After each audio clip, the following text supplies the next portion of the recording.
Imagine a place where no law exists, where anonymity reigns supreme, and anything you desire is just a click away. In 2011, one man, with a vision of absolute freedom, took the internet to its darkest corners, creating a marketplace that would forever change the world. No rules, no faces, no limits. His name, Ross Ulbricht. His creation, Silk Road. But what started as a bold experiment in liberty soon spiraled into a global empire of crime. This is the story of how one man's quest for freedom led to the most notorious cybercrime case in history, and his ultimate downfall.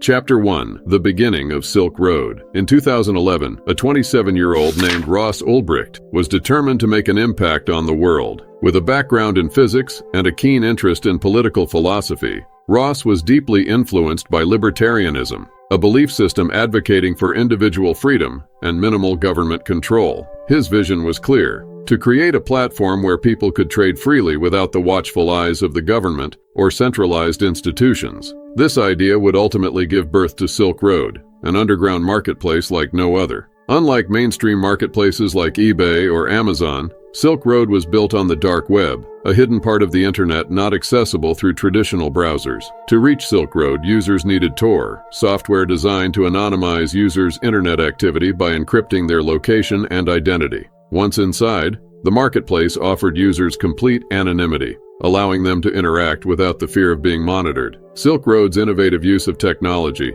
extended to its payment system as well. Ross chose Bitcoin, a fledgling digital currency at the time, as the sole form of payment. Bitcoin was decentralized and pseudonymous, meaning transactions were difficult to trace, making it an ideal choice for an underground marketplace. At first, Silk Road was envisioned as a platform for free trade. Ulbricht imagined it as a symbol of personal liberty, a place where individuals could buy and sell without interference. But it quickly became a hub for illicit goods, particularly drugs. As word spread about the marketplace, users flocked to it for the ability to buy and sell illegal items anonymously. Dread Pirate Roberts, Ross's pseudonym, oversaw the growing operation. The name, borrowed from the movie The Princess Bride, further distanced Ross from his true identity, adding layers of anonymity that would protect him for years. The rapid success of Silk Road was both a testament to the public's desire for anonymous trade and a catalyst for the most significant cybercrime investigation the world had ever seen. Ulbricht's creation was revolutionary. It functioned as a self-contained, secretive ecosystem that gave users an unprecedented level of privacy. However, the very features that made Silk Road appealing also turned it into a haven for criminals, with its anonymous nature fueling illegal transactions on a global scale. Chapter 2. The Rise of a Dark Web Empire. Silk Road grew at an explosive rate, evolving from a niche experiment in free trade to a massive underground empire. In the early days, the platform was dominated by drug transactions, with everything from marijuana to synthetic psychedelics available for purchase. Over time, however, the scope of the marketplace expanded to include a range of illegal services, from counterfeit documents to hacking tools. Sellers on Silk Road offered fake IDs, passports, and even weapons, making it a one-stop shop for all sorts of black market goods. One of the factors driving Silk Road's success was its user-friendly interface. Unlike many other dark web markets that came later, Silk Road was easy to navigate.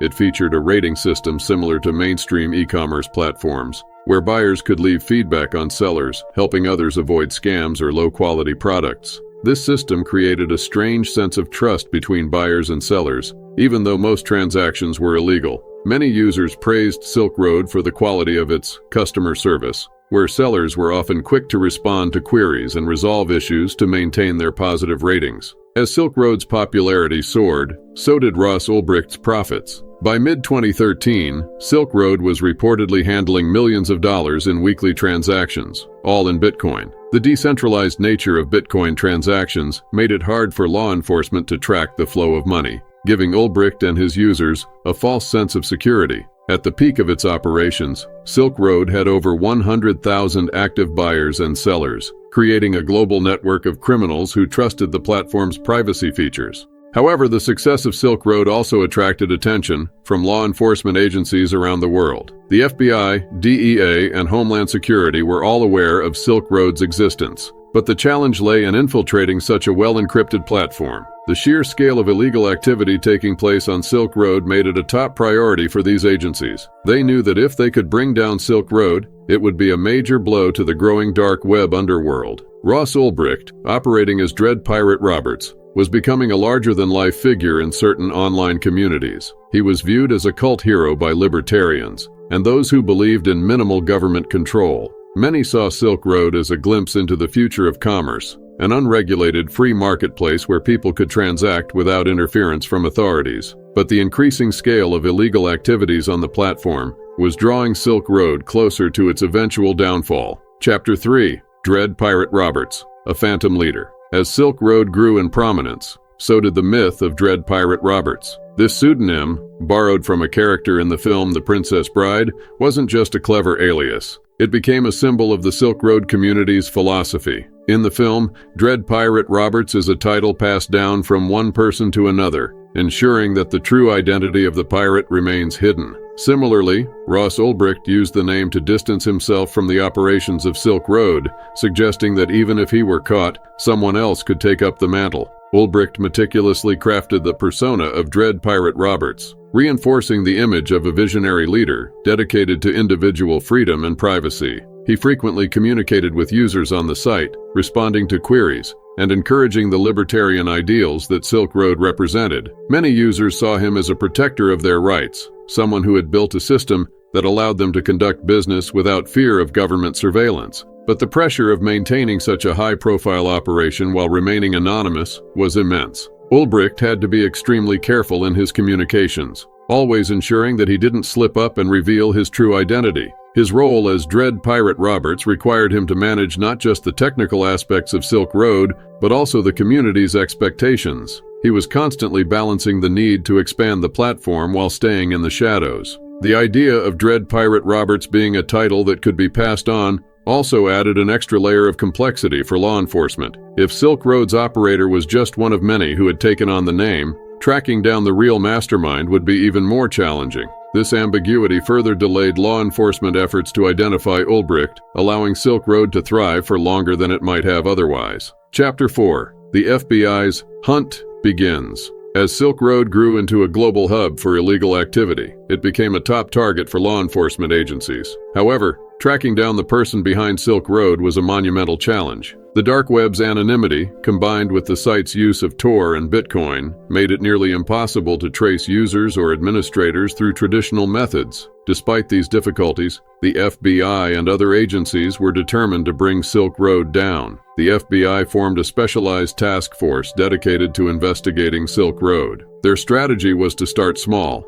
by targeting individual users and low-level drug dealers who used the platform. By making undercover purchases and following the flow of Bitcoin transactions, they hoped to gain insight into how the marketplace operated. But even with these efforts, Dread Pirate Roberts remained elusive, and the marketplace continued to grow. The breakthrough in the investigation came when FBI agents stumbled upon a critical mistake Ulbricht had made early on. In promoting Silk Road on online forums, he had once used his real name, Ross Ulbricht, in a post before fully adopting the Dread Pirate Roberts alias. This small mistake went unnoticed for a long time, but as the investigation progressed, law enforcement began piecing together details that linked Ulbricht to the site. At the same time, the FBI also realized that they would need to infiltrate Silk Road if they were going to gather enough evidence to take it down. Agents posed as buyers and sellers on the platform, making undercover purchases of drugs and other illegal items to better understand how the marketplace functioned. This allowed them to gather data on the site's structure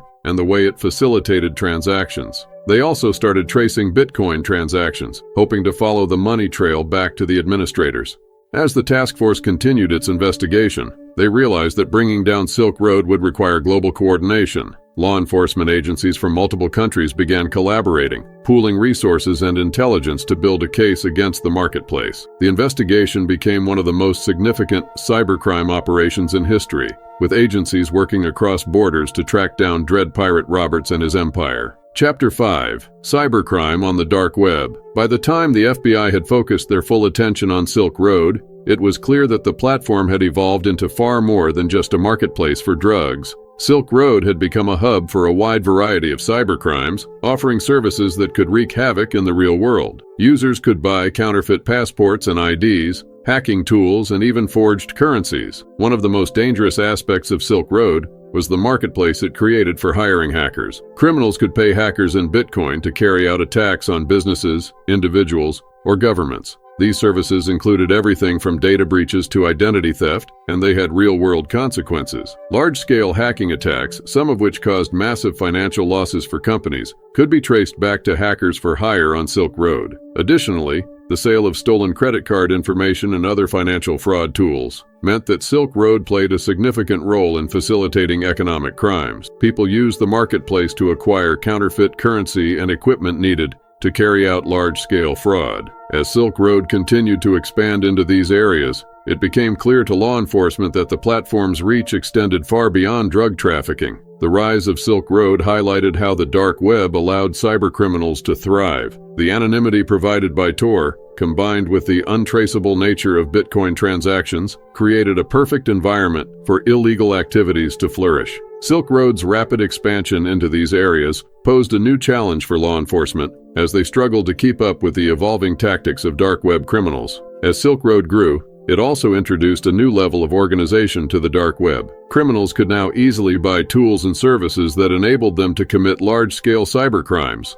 often without leaving a trace. This elevated Silk Road from being a simple drug marketplace to a cybercrime epicenter, one that attracted criminals from all over the world. This expansion into broader illegal activities meant that shutting down Silk Road was now a top priority for global law enforcement agencies. Chapter 6. The Mistake That Changed Everything. Ross Ulbricht was meticulous in his efforts to maintain his anonymity, but as the saying goes, no one is perfect. His downfall began with a mistake so small that it could have been easily overlooked, yet it became the key to unraveling the entire Silk Road operation. In the early days of promoting Silk Road, before he fully adopted the alias Dread Pirate Roberts, Ulbricht had made a post on a public forum using his real name. At the time, this post didn't raise any alarms, as Silk Road was still in its infancy. However, as the FBI's investigation progressed and they began combing through the vast amount of information related to the site, they stumbled upon this post. This seemingly minor slip-up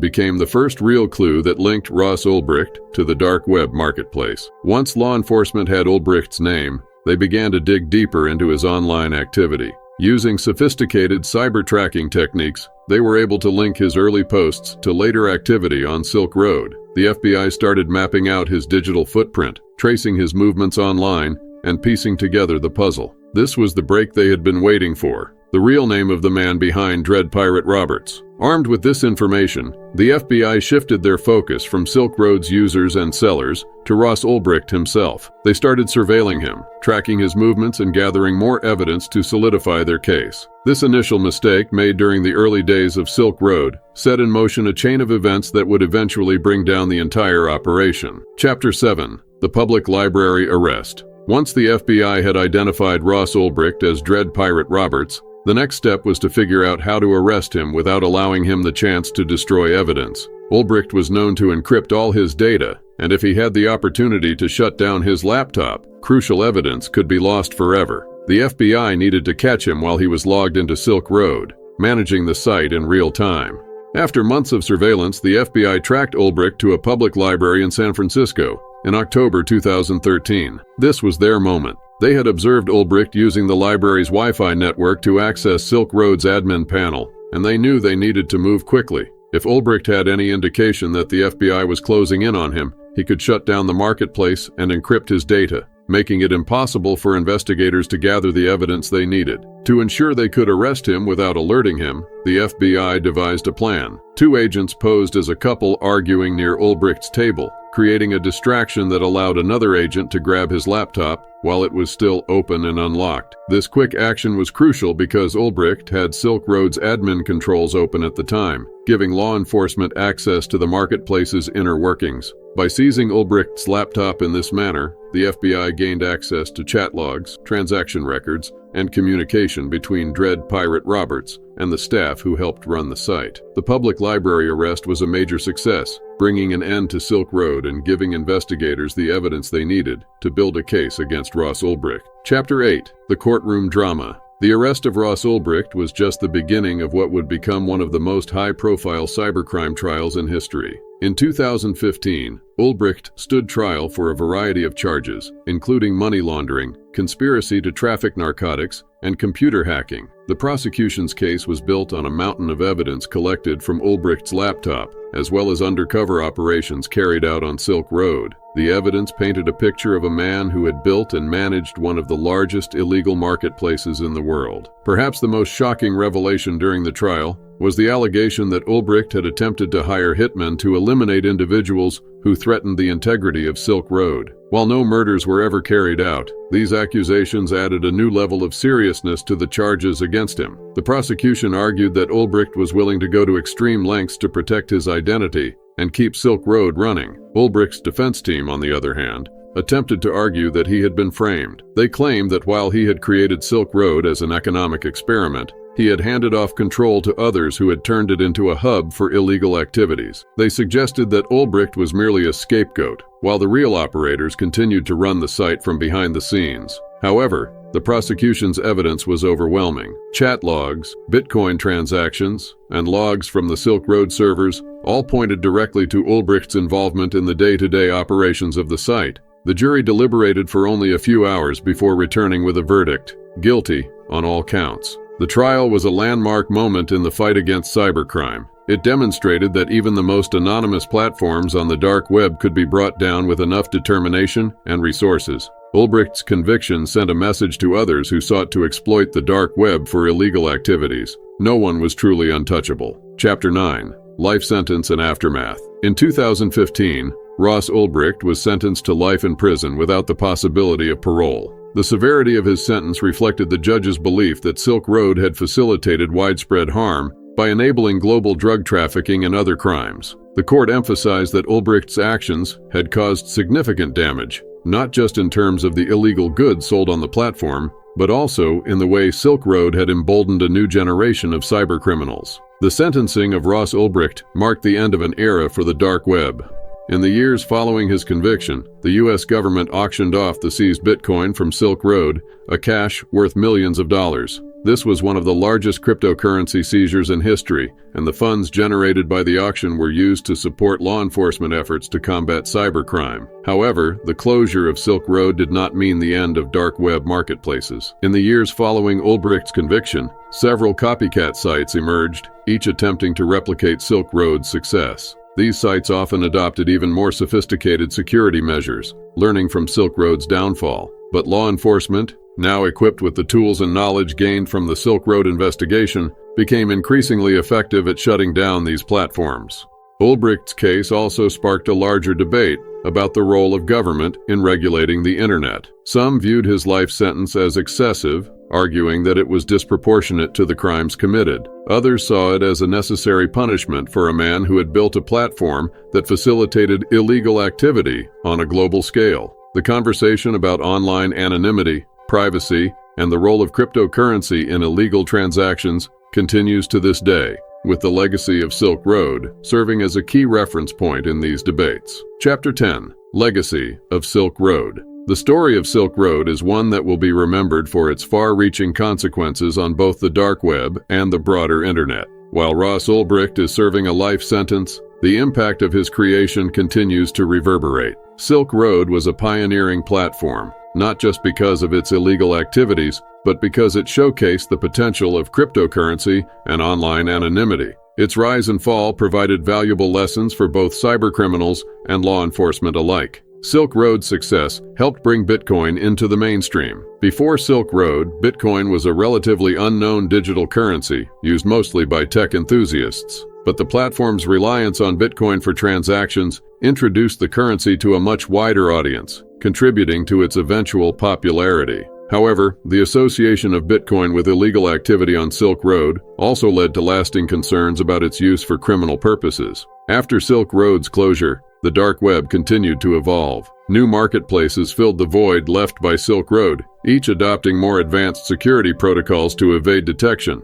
The legacy of Silk Road extends beyond the dark web. It sparked a larger conversation about online freedom, privacy, and the extent to which governments should regulate the internet. For many, Silk Road was a symbol of the dangers of unregulated online spaces, where anonymity could be exploited for criminal purposes. Others saw it as a step toward greater personal freedom, a way to conduct transactions without the watchful eye of governments or corporations. The debate about balancing privacy with security in the digital age continues to evolve, influenced by the lessons learned from the Silk Road saga. In the years following its shutdown, the dark web has grown increasingly complex. While Silk Road was one of the first large-scale platforms, it was not the last. The closure of Silk Road was soon followed by the rise of similar platforms like Alphabet and Hansa, which also catered to buyers and sellers of illegal goods. However, these platforms operated with more caution, learning from the mistakes of Silk Road. Increased security features, such as multi-signature transactions and more sophisticated encryption protocols, made it harder for law enforcement to track down operators. Despite these advances, law enforcement agencies, armed with the knowledge and experience gained from investigating Silk Road, have made strides in taking down these new marketplaces as well. The legacy of Silk Road also includes its role in the ongoing debate about the future of cryptocurrency. Bitcoin, which was relatively obscure at the time of Silk Road's rise, has since become a household name. Its use in facilitating anonymous transactions on Silk Road highlighted both its potential as a decentralized currency and its risks as a tool for criminal activity. The association between Bitcoin and illegal transactions has led to increased scrutiny of cryptocurrencies by governments and financial institutions. While Bitcoin and other cryptocurrencies have since gained mainstream acceptance, the concerns raised by Silk Road's use of Bitcoin for illicit transactions continue to shape the conversation about the regulation of digital currencies. The Silk Road case also serves as a cautionary tale for other dark web operators. Ross Ulbricht's arrest and conviction demonstrated that even the most sophisticated encryption and anonymity measures could eventually be undone by human error. Ulbricht's early slip-up in using his real name online was a reminder that no system is entirely foolproof. The case also showed that law enforcement agencies are capable of adapting to new technologies and finding ways to bring down even the most elusive cybercriminals. In the broader context of the internet, Silk Road has left a lasting impact on how we think about online marketplaces and the role of governments in regulating them. The marketplace was one of the first to illustrate the potential of online platforms to disrupt traditional commerce, albeit in a controversial and illegal way. Today, we see similar models being used in legal online marketplaces, where peer-to-peer transactions are facilitated by platforms that act as intermediaries. While these modern platforms are regulated and operate within the bounds of the law, the success of Silk Road showed the power of decentralized, user-driven marketplaces. Ross Ulbricht's story also raises questions about the balance between punishment and rehabilitation. While Ulbricht received a life sentence without the possibility of parole, some have argued that this punishment was too severe, given that his crimes were primarily digital in nature. Supporters of Ulbricht have petitioned for his sentence to be reduced, pointing out that his platform, while illegal, did not directly result in violence or harm in the way that other criminal enterprises might. This debate over Ulbricht's sentencing reflects a broader conversation about how we punish crimes in the digital age, where the lines between physical and digital harm are often blurred. Today, Ross Ulbricht remains in prison, but his case continues to be a touchstone for discussions about internet freedom, cryptocurrency, and the dark web. Silk Road may be gone, but its legacy lives on, influencing how we think about privacy, commerce, and law enforcement in the age of the internet.